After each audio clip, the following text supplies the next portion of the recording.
गांव के आखिरी छोर पर जहां खेत खत्म होते थे और पुराने पीपल के पेड़ शुरू होते थे, वहां एक टूटा हुआ मंदिर।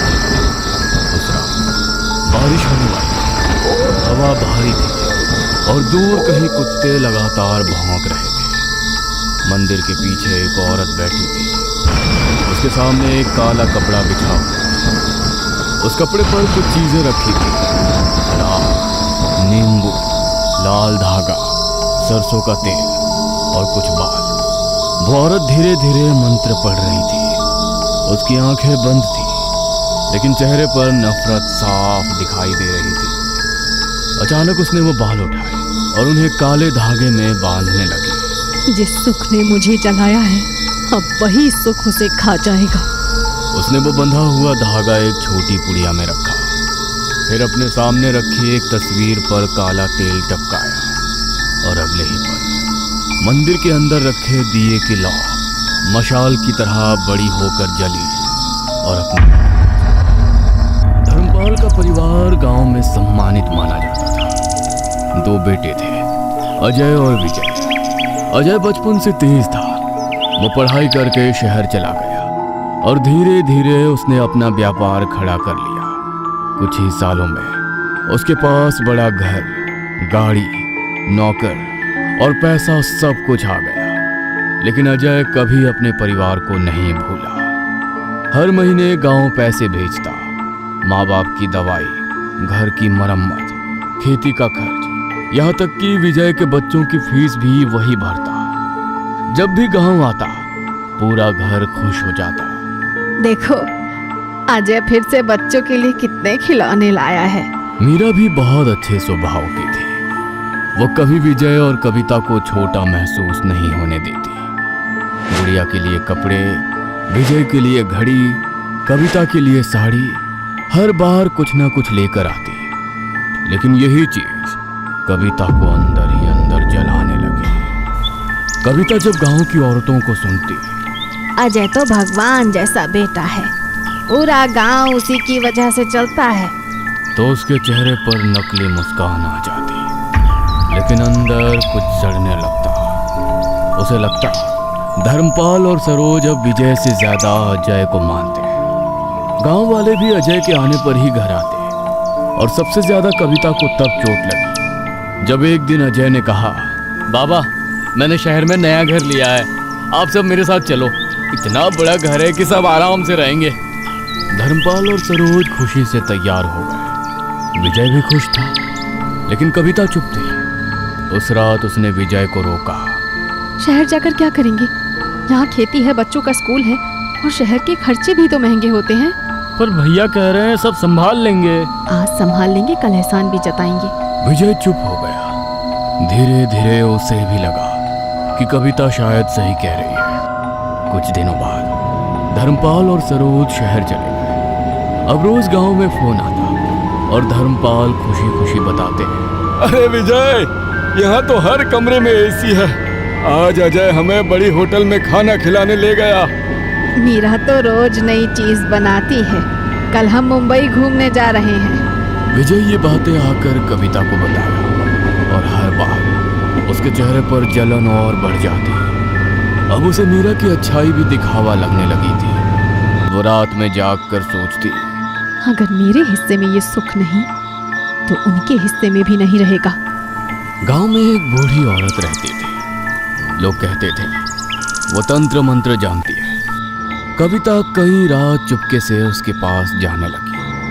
धीरे धीरे उसने सीखना शुरू किया। बालों से वशीकरण, खाने में मिलाने वाली राख, नींबू और धागे की क्रिया और तस्वीर पर किए जाने वाला तंत्र। पहले उसे डर लगता था, लेकिन जलन इंसान से वो सब करवा देती है जो वो कभी सोच भी नहीं सकता।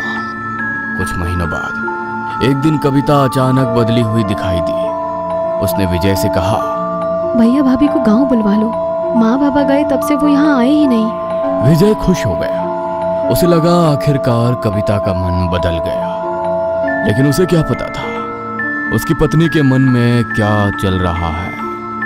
अजय और मीरा गांव आए, पूरा घर खुश था। कविता भी नकली मुस्कान के साथ उनकी सेवा कर रही थी।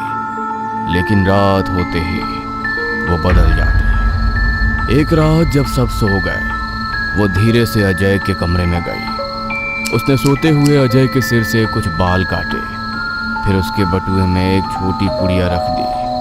अगले दिन उसने अजय के खाने में राख मिलाई और मुस्कुराते हुए खाना परोसा। भैया, आपके लिए खास खीर बनाई है। अजय मुस्कुराकर खाने लगा और कविता चुपचाप उसे देखती रही। उसकी आंखों में अब इंसानी भाव नहीं बचे थे। इस बात की घर में किसी को कोई खबर नहीं थी। कुछ दिन गांव में बिताने के बाद अजय वापस शहर लौट गया। शुरुआत के 2-3 दिन सब सामान्य रहा, फिर धीरे धीरे सब बदलने लगा। पहले छोटे छोटे झगड़े शुरू हुए, कभी मीरा से बहस तो कभी माता पिता से अनबन। अजय खुद समझ नहीं पा रहा था कि उसे इतनी जल्दी गुस्सा क्यों आने लगा है।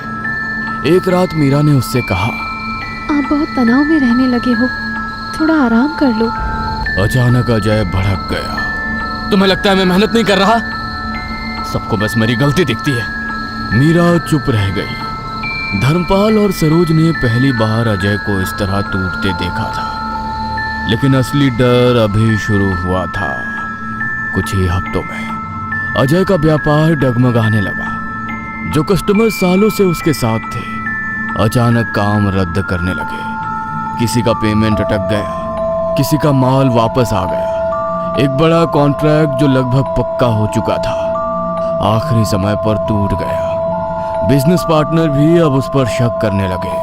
अब अजय, तुम्हारे फैसले अब पहले जैसे नहीं रहे। तुम हर काम बिगाड़ रहे हो। अजय पूरी रात फाइलों के सामने बैठा रहता, लेकिन उसका दिमाग जैसे काम करना बंद कर चुका था। कई बार उसे लगता जैसे कोई उसके कान में फुसफुसा रहा हो। रात में अचानक उसकी नींद खुल जाती और उसे लगता कमरे में कोई खड़ा है। उसकी अलमारी के पास कोई काली परछाई खड़ी थी। अजय घबरा कर उठा, लाइट जलाई, लेकिन वहां कोई नहीं था। धीरे धीरे घर की हालत खराब होने लगी। लोन की किश्तें रुकने लगी, नौकर चले गए, बैंक से फोन आने लगे। एक दिन मीरा ने डरते हुए पूछा, अगर अगले महीने भी पेमेंट नहीं हुआ तो क्या हमें घर छोड़ना पड़ेगा? अजय ने कोई जवाब नहीं दिया, क्योंकि उसे खुद भी यही डर सताने लगा था। धर्मपाल और सरोज रोज गांव फोन करके विजय को सारी बातें बताने लगे। पता नहीं क्या हो गया है अजय को, काम कम होता जा रहा है, घर में हर वक्त तनाव रहता है। अगर ऐसे ही चलता रहा तो शायद घर भी बेचना पड़े। विजय ये सब सुनकर परेशान हो जाता, लेकिन जब उसने ये बातें कविता को बताई तो उसके चेहरे पर एक अजीब सी शांति आ गई। उसने मन ही मन सोचा, तो आखिर असर शुरू हो गया। उस रात कविता ने विजय से कहा, मुझे लगता है भैया पर कोई बुरी नजर है, उन्हें गांव बुलाओ, यहाँ तांत्रिक इलाज करवाना पड़ेगा। तुम्हें सच में ऐसा लगता है? भगवान नाराज हुए होंगे, इतनी जल्दी कोई इंसान ऐसे नहीं टूटता। विजय को उसकी बात सही लगी। उसने अजय को फोन किया, भैया कुछ दिन गांव आ जाओ, यहाँ मन भी शांत हो जाएगा। टूटा हुआ अजय तुरंत मान गया। इस बार कविता पूरी तैयारी में थी। रात को जब सब सो जाते, वो चुपके से मंदिर के पीछे जाती, काला कपड़ा बिछाती, अजय की तस्वीर रखती और उसके ऊपर सरसों का तेल टपकाती। फिर उसके पुराने बाल और बटुए से निकाला गया कागज एक काले धागे में बांधती और धीरे धीरे मंत्र पढ़ती। इसका भाग्य ऊंचा है, वो नीचे गिरे। इसका घर रोशन है, उसका दीप बुझ जाए। हर रात के बाद अजय और कमजोर होने लगा। गांव से शहर लौटते ही वो बुरी तरह बीमार पड़ गया। उसे तेज बुखार रहने लगा। डॉक्टरों को कुछ समझ नहीं आ रहा था। रिपोर्ट नॉर्मल थी, लेकिन अजय की हालत बिगड़ती जा रही थी। वो रात में अचानक उठकर बैठ जाता और खाली दीवार को घूरने लगता। एक रात मीरा ने उसे नींद में बोलते हुए सुना, मुझे मत बुलाओ, मैंने क्या बिगाड़ा है तुम्हारा? मीरा डर गई। अब सरोज को कुछ अजीब लगने लगा था। उन्होंने गौर किया, अजय की हालत हर बार गांव से लौटने के बाद ही बिगड़ती है। पहले व्यापार, अब तबीयत। एक दिन उन्होंने विजय को फोन किया। सच सच बता, गांव में तुम लोग क्या कर रहे हो? क्या मतलब माँ? पिछली बार गांव आया तो उसका काम बिगड़ा, इस बार आया तो उसकी तबीयत खराब हो गई। विजय खुद डर गया। उसे समझ नहीं आ रहा था आखिर क्या हो रहा है। उसने सारी बातें आकर कविता को बताई। कविता का चेहरा एक पल के लिए उतर गया। पहली बार उसे डर महसूस हुआ, क्योंकि अब शक शुरू हो चुका था। सरोज की बातें सुनकर कविता अंदर से हिल गई थी। उसे समझ आ गया था कि अब बात सिर्फ बीमारी और नुकसान तक नहीं रही, अब शक उस तक पहुंचने लगा है। उसने उसी वक्त सरोज को फोन लगाया। फोन उठते ही उसकी आवाज गुस्से से कांप रही थी। अगर आपको गांव नहीं आना तो मत आइए, लेकिन मेरे और मेरे पति पर ऐसे इल्जाम मत लगाइए। मैंने किसी का नाम नहीं लिया कविता, पर इशारा तो हमारी तरफ ही था ना। हम क्या अपने ही परिवार को बर्बाद करेंगे? सरोज कुछ पल चुप रही। उसके दिमाग में पुरानी बातें घूमने लगी। कविता की माँ हंसिका, गांव में लोग उसके बारे में क्या क्या बातें करते थे। कहते थे उसे तंत्र मंत्र आता था। उसने अपने ससुराल के लोगों को धीरे धीरे अपने वश में कर लिया था। फिर एक एक करके उनकी जमीन, दुकान और संपत्ति सब उसके नाम हो गई। लेकिन हंसिका की सबसे खतरनाक बात यह थी कि बाहर के लोगों के सामने वो बहुत अच्छी और सीधी औरत बनकर रहती थी। सरोज भी उसकी मीठी बातों में आ गई थी और बिना ज्यादा सोचे उसकी बेटी कविता की शादी विजय से करवा दी थी। अब उसे अपनी वही गलती याद आ रही थी। उस रात सरोज ने फैसला कर लिया, वो अजय को फिर गांव लेकर जाएगी, लेकिन इस बार सीधे मंदिर। उसने धर्मपाल को सारी बात बताई। मुझे कुछ ठीक नहीं लग रहा। तुम घर पर रहो, मीरा और आर्यन का ध्यान रखना। मैं अजय को लेकर गांव जा रही हूँ। धर्मपाल भी अब डर चुका था। उसने बिना सवाल किए सरोज की बात मान ली। सबसे बड़ी बात, सरोज ने विजय और कविता को कुछ नहीं बताया। अगले ही दिन वो अजय को लेकर गांव निकल गई। गांव से थोड़ी दूर पुराने जंगल के बीच एक प्राचीन मंदिर था। वहां रहते थे स्वामी महाराज। लोग कहते थे उन्होंने कई ऐसे लोगों को ठीक किया था जिन पर कुछ किया गया हो। सरोज सीधे अजय को लेकर वहीं पहुंची। मंदिर के अंदर घंटियों की धीमी आवाज गूंज रही थी। अगरबत्ती की खुशबू हवा में फैली थी। स्वामी महाराज आंखें बंद किए बैठे थे।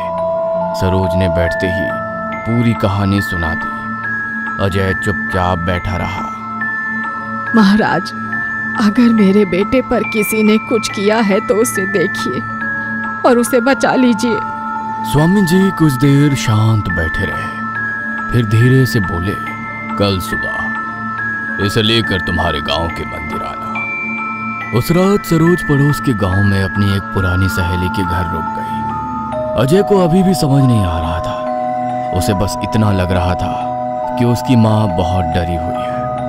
वो अपनी माँ के खातिर सब मान रहा था। लेकिन रात में उसे फिर वही सपने आने लगे। एक काली परछाई जो उसके कान में फुसफुसा रही थी, तो बच नहीं पाएगा। अजय अचानक पसीने से भीगा उठ बैठा। अगली सुबह दोनों मंदिर पहुंचे। अजय मंदिर की सीढ़ियों तक गया, लेकिन जैसे ही अंदर भगवान की मूर्ति देखी, उसके कदम रुक गए। उसका चेहरा अचानक बदलने लगा। माँ, मुझे अंदर नहीं जाना, चलो यहां से। सरोज का दिल धड़क उठा।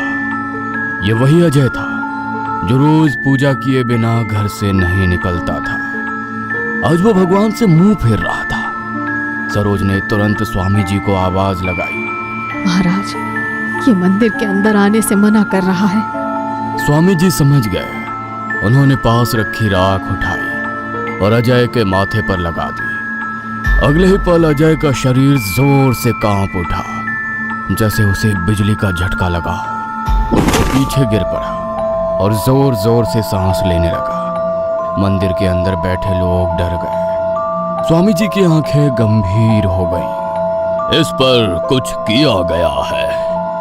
सरोज की आंखों से आंसू निकल पड़े। और जिसने किया है वो कोई अपना ही है। उसे इसकी तरक्की, इसकी खुशी और इसके परिवार से जलन है। सरोज का दिमाग सीधे कविता की तरफ गया, लेकिन उसने कुछ नहीं कहा। स्वामी जी ने अगले दिन विशेष पूजा रखी। सुबह से ही मंदिर में तैयारी शुरू हो गई। हवन कुंड बनाया गया। गंगा जल, कपूर, पीली सरसों और पवित्र राख रखी गई। अजय को हवन के सामने बैठाया गया। जैसे ही मंत्र शुरू हुए, अजय बेचैन होने लगा। उसकी सांसें तेज हो गई। अचानक वो जोर से चिल्लाया, बंद करो ये सब, मुझे यहाँ नहीं बैठना। उसने उठने की कोशिश की, लेकिन दो लोगों ने उसे पकड़ लिया। कुछ देर बाद वो अचानक हवन कुंड की तरफ झपटा, जैसे आग बुझाना चाहता हो। उसने कई बार हवन की लकड़ियां उठाकर फेंकने की कोशिश की। उसकी आंखें लाल हो चुकी थी और वो भारी आवाज में गुर्राने लगा था। मंदिर में मंत्रों की आवाज लगातार गूंज रही थी। हवन की आग अब तेज हो चुकी थी। अजय जमीन पर बैठा बुरी तरह कांप रहा था। कभी वो चीखता, कभी हंसने लगता और कभी अचानक रोने लगता। मंदिर में बैठे लोग डर चुके थे। स्वामी महाराज लगातार मंत्र पढ़ रहे थे। उनकी आवाज भारी होती जा रही थी। फिर उन्होंने हवन से राख उठाई और सीधे अजय के सिर पर डाल दी। अगले ही पल अजय जोर से चीखा। ऐसा लगा जैसे उसके अंदर से कोई चीज बाहर निकल रही हो। उसका शरीर एकदम अकड़ गया, आंखें पलट गई और अगले ही पल वह जमीन पर गिर पड़ा। पूरा मंदिर कुछ सेकंड के लिए शांत हो गया। फिर अजय धीरे धीरे सामान्य सांस लेने लगा। उसकी आंखों से पानी बहने लगा था और आंखें सामान्य होने लगी थी। वो कमजोर आवाज में बोला, माँ। सरोज रोते हुए उसके पास बैठ गई। स्वामी महाराज ने गहरी सांस ली। बंधन टूट चुका है, अब ये सुरक्षित है। लेकिन उन्होंने जाते जाते एक और बात कही, जिसने ये किया है उसका अंत अच्छा नहीं होगा। अगले दिन सरोज अजय को लेकर गांव के घर पहुंची। घर में कदम रखते ही उसने सीधे कविता को आवाज दी। कविता बाहर आई, लेकिन सरोज की आंखें देखकर ही उसके चेहरे का रंग उड़ गया। क्यों किया था तूने ये सब? क्या बिगाड़ा था अजय ने तेरा? कविता तुरंत मुकर गई। मैंने कुछ नहीं किया, आप लोग मुझे फंसा रहे हो। लेकिन इस बार विजय भी वहां खड़ा था। उसके चेहरे पर गुस्सा साफ दिख रहा था। वो धीरे धीरे कविता के पास आया। गुड़िया की कसम खाकर बोल, सच क्या है? ये सुनते ही कविता के आंखों में डर उतर आया। कुछ पल तक वो चुप रही, फिर उसकी आंखों से आंसू निकलने लगे और आखिरकार वो टूट गई। हाँ, मैंने किया। मुझे जलन होती थी। सब अजय भैया की तारीफ करते थे, माँ बाबा पूरा गांव भी। मैं नहीं सह पाई। आप सब लोग जैसे विजय को भूल ही गए। क्या सिर्फ अजय ही आपका बेटा है और विजय जैसे कोई नहीं? फिर उसने सब बता दिया। कैसे उसने तंत्र सीखा, कैसे उसने बाल लिए, कैसे खाने में राख मिलाई और कैसे रात भर क्रियाएं की और कैसे वो अजय को बर्बाद होते देख खुश होती रही। घर में सन्नाटा फैल गया। विजय की आंखों में आंसू आ गए। उसे यकीन नहीं हो रहा था कि जिस औरत के साथ उसने पूरी जिंदगी बिताई वो इतनी गिर सकती है। अचानक विजय पागलों की तरह रसोई की तरफ भागा। उसने दराज से चाकू निकाला और सीधे कविता की तरफ बढ़ा। तूने मेरे भाई की जिंदगी बर्बाद कर दी, मैं तुझे जिंदा नहीं छोड़ूंगा। कविता डर कर पीछे हटने लगी। तभी अजय ने दौड़कर विजय को पकड़ ली। नहीं विजय, बस कर और पाप मत कर। विजय फूट फूट कर रोने लगा। उस दिन उसका परिवार पूरी तरह टूट चुका था। उसके बाद विजय ने फैसला कर लिया वो कविता के साथ नहीं रहेगा। वो गुड़िया को लेकर अजय और सरोज के साथ शहर चला गया। कविता उस पुराने गांव वाले घर में अकेली रह गई। अब ना कोई उससे बात करता था, ना कोई उसके घर आता था। रात होते ही उसे वही आवाजें सुनाई देती जो वो क्रियाओं के वक्त सुना करती थी। कभी उसे लगता कोई आंगन में चल रहा है, कभी उसके कमरे में काले साए खड़े दिखाई देते, और कई रात उसे ऐसा लगता जैसे कोई उसके कान में फुसफुसा रहा हो। अब तेरी बारी है। कुछ ही दिनों में गांव वालों ने उसके घर से बदबू आने की शिकायत की। जब दरवाजा तोड़ा गया तो कविता अंदर मृत मिली। उसके सामने वही काला कपड़ा पड़ा था और उसके ऊपर जला हुआ नींबू। गांव में आज भी लोग कहते हैं जिस घर में लालच और काला जादू साथ आ जाए वहां इंसान नहीं बचते, सिर्फ बर्बादी बचती है।